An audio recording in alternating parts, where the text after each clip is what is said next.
Hello friends, and welcome to Life in Envelopes. I am Jennifer Bleecher. So in today's video we're going to be doing a plan with me for the third week of September 18th through September 24th, and the kit I am using is September 323.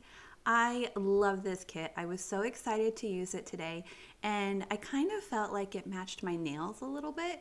What do you guys think? Kind of, sort of. So I usually don't get my nails done, but I got them done last month when I got back from Michigan. I got them done, and I just have gel nail polish on them from like the salon, and I was going to just do it that one time, but then I had really good sales in the Etsy shop, and I'm like, okay, I can do it one more time. So I have gel nails on again, and I'm loving it. I don't know if I'll be able to afford to continue doing it, but it's a self-care item thingy that I gave up a while ago, and it's nice to have nice nails again. I'm really enjoying it. Anyways, that's enough about nails. So let's talk about what's happening this week. Well, first of all, I want to tell you what's happening here. So I put the bottom washi on, and then I tried two different top washes with it to decide which one would look better, and I ended up going with one that matched the bottom washi, and I have never done that before. I've never done a top and bottom washi match, but I think it turned out really well. Let me know what you guys think when you see it all done at the end. Okay. Let's get into the week. So the planner that I use to do my weekly planning is the Erin Condren 7x9, and I have it, is it called the Neutral? Is that what it's called? But it's like, I think it's called the Neutral, but it's all just plain black and white. The tabs are just gray, and I really think it's like the perfect planner for stickers because it's just got that neutral background to it. So you can add whatever you want to it to make it, colorful in the way that you want it to be colorful. And this layout is called the vertical layout, and it's columns with 3 sections. And I just feel like I've been using this particular one for years. I've tried lots of different planners, and I love this planner for myself because I can categorize my life into 3 categories. So I use that first row to plan my business to-do list for each day, my work tasks. And then the middle row is for any appointments or family appointments, events, things like that I need to be aware of and keep track of. And then the bottom row is my filming schedule. So for me, this just works out perfectly. I love this layout. By the way, I am an Erin Condren affiliate, and there is I have an affiliate link to Erin Condren in the description box of this video. An affiliate link, in case you don't know, it doesn't cost you anything at all to use an affiliate link. It just shows them that I'm the one who sent you to them. I also get like rewards points that I can then turn around and use to purchase more Erin Condren products to show you guys. So I finally filmed a video for my other channel, The Rookie Reader. I'm going to try to be more consistent with that channel this year, making at least 1 video a month. So it's not like this channel where I make 3 videos every single week, but at least consistent on a monthly basis.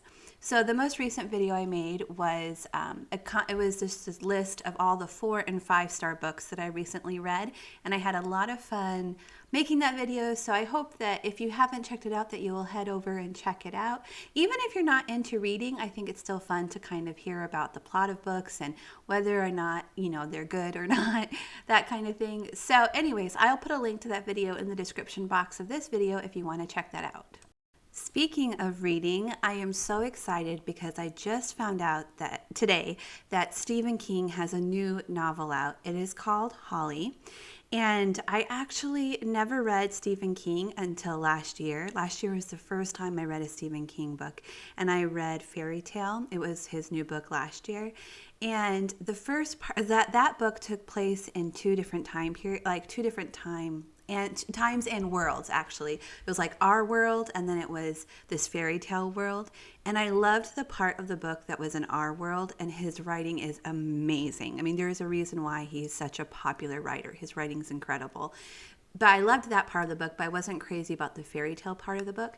Anywho, this book that came out is the Holly book is not a fairy tale in any way. It's going to be a mystery thriller, which is right up my alley. It's my favorite kind of books. I watched an interview with him this morning and I was like, oh my gosh, I'm so excited. I very rarely purchase books, and when I do, I usually do Kindle books so that I can enlarge the text so it's easier for me to see.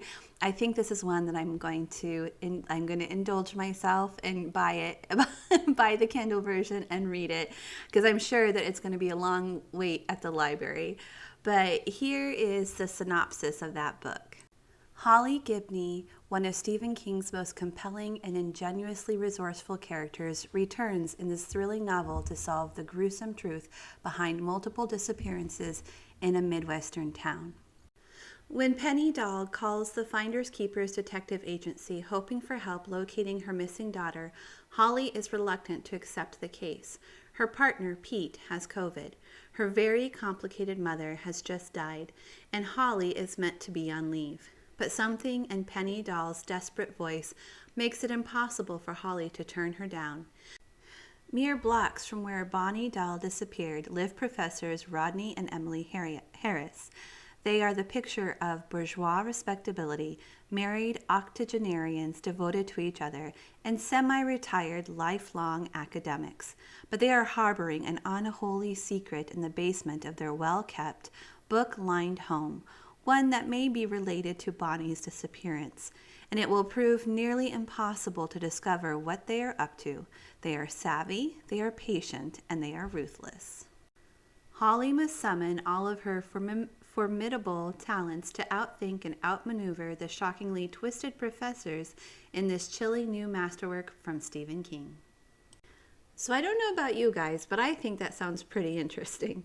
So I just think that's an interesting concept, that this like retired professor couple, they're octogenarians, which means they'd be in their 80s, are somehow involved in the disappearance of girls. I mean, that's kind of an interesting concept there.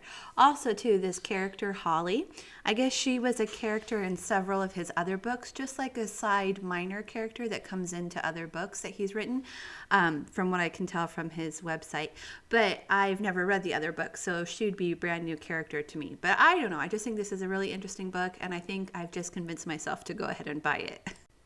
So I wanted to give you guys an update on some things that I had been talking about. I can't remember if I talked about it in Plan With Me's or my vlogs. Like, it all kind of blends together for me. But I had recently talked about looking into creating products for teachers and then listing them on a site called Teacher Pay Teacher, which is a site where teachers can go and purchase products from other teachers. Products like, you know, anything that you could use in the classroom, like to decorate the classroom, like form letters to parents, back to school information.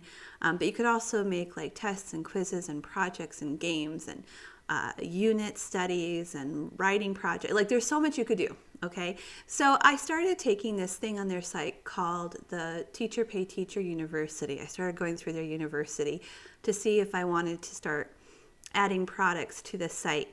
And I came to the conclusion that I don't want to do that. Like, I've learned the Etsy website. I feel very comfortable with the Etsy website, and I'm just so nervous to like join a whole new selling platform. So what I've decided is, if I decide that I want to create products for teachers or homeschoolers, I am going to do it through Etsy instead of Teacher Pay Teacher. I'm just more comfortable on Etsy, and I did some research, and there are products very similar to Teacher Pay Teacher products on Etsy. Like, one of the products I'm very interested in creating are book studies for like middle school, like upper elementary, middle school, like unit book studies on different chapter books. And these products are available on Etsy. They're also available on Teacher Pay Teacher, but I don't know. I just thought that that's the way to go. So that's my update about that. That was just one of the things I thought about doing recently as a way to bring in some extra income. But to be honest, sales are really great right now in the Etsy shop. By the way, in case you don't know, I do have an Etsy shop where I sell planner stickers and budgeting stickers, which is the stickers you're seeing in this video. That shop is called Life in Envelopes, and all of my YouTube viewers can receive 15% off using the discount code YouTube15. So I think there's a couple of reasons why sales are so good right now. First of all, this is the beginning of my busy season. It gets crazy busy starting on Black Friday, like insanely busy. And then it's busy for several months. But this starts to get busier about this time of the year. And then so that's part of it. And then the other part of it is the Budget Mom has released her Budget by Paycheck workbook again. And that is causing a spike in my sales. I'm sure that's part of it, because most of the orders that I filled this past week were products for the Budget Mom, Budget by Paycheck workbook. Also, my Patreon. So I have three different levels of Patreon, but two of them involve sticker kits for the Budget Mom, Budget by Paycheck workbook. And those subscriptions have also increased since she released her book. So it's just, yeah. So I think that's why. And I'm very grateful to you guys, and I'm so excited to be having this success right now. It just makes my heart happy to know that I can continue doing what I love, which is making stickers, creating content for YouTube, and homeschooling my son Logan. Because if I have to go and get another job at this point, it's going to cut into those things. I mean, I would still do as much of that as possible, but those three tasks really take up most of my time. So, and I love them so much, and I don't want to stop doing them. So I'm so thankful that I'm in a position right now where I get to continue doing them. But it would be a good idea for me to start these educational products as another source of income, if I can find the time, because lately the sales have been so good. I've been focused strictly on getting orders out, which is why I didn't have a plan with me last week. I'm so sorry about that. I try to be really consistent with my videos on this channel, and I try to never miss a video, but every once in a while I have to, because I always put filling Etsy orders for customers above making videos for YouTube. So speaking of homeschooling, so this year I'm doing unit studies with Logan, and I've decided what my October units are going to be, and I'm so excited. So I'm going to share them with you guys. So actually, they involve books. So I will include pictures of these books as well. So the first unit, we're going to be learning about Milton Hershey, who is the creator of Hershey chocolates. I thought that would be a fun biography to read for the month of October. And we're going to be using the book Who Was Milton Hershey? And these books are like 116 pages, so they're pretty short chapter books. So the plan is to get through one of these books per week. So the first week we're doing the Milton Hershey, and then the second week we're going to be learning about the Salem witch trials. So we're going to be using the book What Were the Salem Witch Trials? And then in the third week we're going to be learning about Edgar Allan Poe and using the book Who Was Edgar Allan Poe? And then finally, for the fourth week, the week of Halloween, we're going to be learning about the story of the Headless Horseman using the book What is the Story of the Headless Horseman?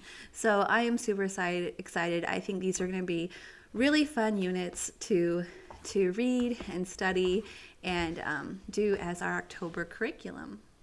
So you guys, I am so excited because tomorrow for Fun Friday, Logan and I decided to go to a movie. Now, I told Logan I'm only going to take him to a movie twice a month, and I already took him last Friday. So this will be our last movie for the month of September. But a movie, and I hate to do it 2 weeks in a row. I usually like to spread it out, like do movie night with me one Fun Friday, and then the next Fun Friday have him do something with his friends. But this movie that we really want to see, we've been wanting to see for a while, finally came out. So we're going to go to it. It's called A Haunting in Venice, and it's a story of this detective who attends a Halloween seance, and then at the seance, someone is murdered, so he has to investigate the murder. And it just looks super exciting and thrilling. So we are excited. Both of us are super excited to go watch that tomorrow. I'll have to let you guys know in my vlog if we liked it or not. But I have a feeling we're going to like it. Okay, so let's take a look at everything we have going on this week. It is, as you can see, our week has filled up. We are in the full swing of school. We started out slowly and we kept adding things every week until we got a really full schedule. In fact, we've actually dropped a couple of things already. Nothing on here, but I'll tell you what we dropped. So starting with homeschool, we're doing homeschool Monday through Friday. And then on Mondays, he attends a class through our co-op. He's going to do Spanish class. I had actually signed him up for a Spanish class and an art class, but he has decided to drop the art class, but he loved the Spanish class. So he is sticking with the Spanish class, and we dropped the art class. After doing homeschool with me, then going to a second location and doing 2 straight hours of work was just a little bit too much for him. So we were just doing Spanish then on Mondays, and then the other classes he's taking on Tuesday and Thursday. He does history with his Grandma Carol through Zoom.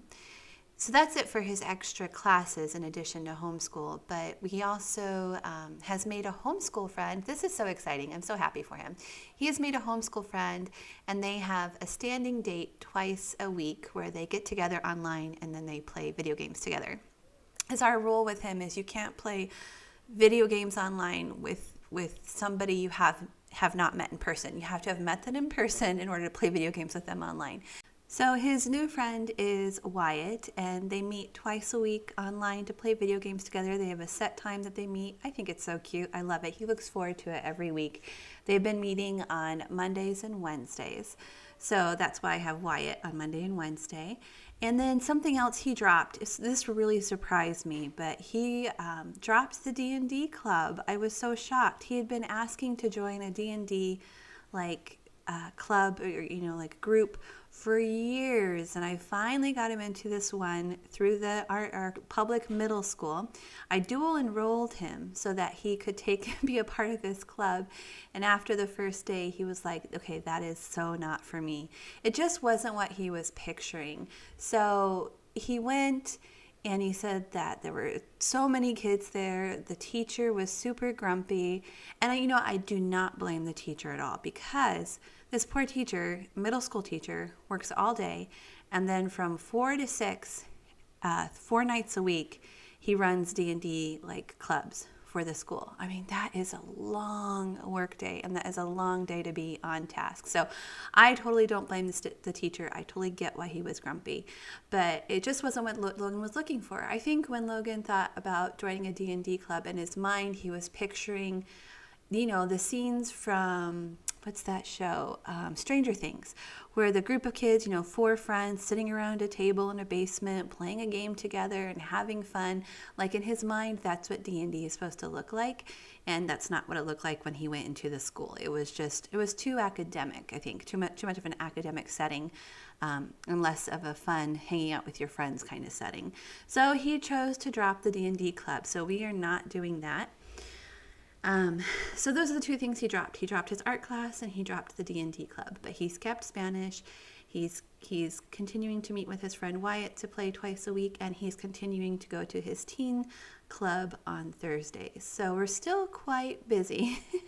And then we also have Fun Friday, where either he and I do something fun, or he has friends over. And yeah, so that's our week. It is crazy busy.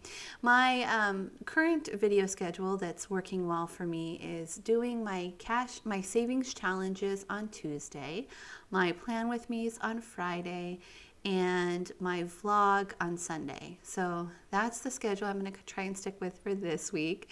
And I'm just putting at the top there the top tasks that I need to accomplish each workday to stay on track. Now, my to-do lists are much longer than this, but these are the most important tasks that need to get done. So that's what I'm putting at the top there. It helps me stay focused on the things that need to get done on certain days. And then on the sidebar, I'm continuing to put my AM and my PM routine. So both routines are going really well. If you missed it, I did share my PM routine. I actually filmed my PM routine in my latest vlog, or second to latest vlog, a recent vlog. I shared my PM routine, and that was really fun filming that for you guys. And it's just been working really well for me, and it's super simple, but it works, and I thought I'd share it with you guys. And then my AM routine has been really solid as well, and I feel like kind of staying on track and mastering these 2 things has added so much value to my life. Like, I feel like I'm so on track and so organized and getting stuff done, and it's amazing what little changes can do to help one's mindset. So here I'm giving you a closer look at everything. Oh yeah, I do have a hair appointment this week, thank goodness, because the gray is starting to peek out. So I'm excited to get that covered up. And yeah, this kit is so pretty. I love these pastel colors. Even though we're like really into fall, I feel like at this point it's still nice to have these bright, colorful kits for a little bit. Thank you guys so much for watching. Don't forget to give me a thumbs up if you enjoyed this video, and I will see you all again next time. Bye everyone.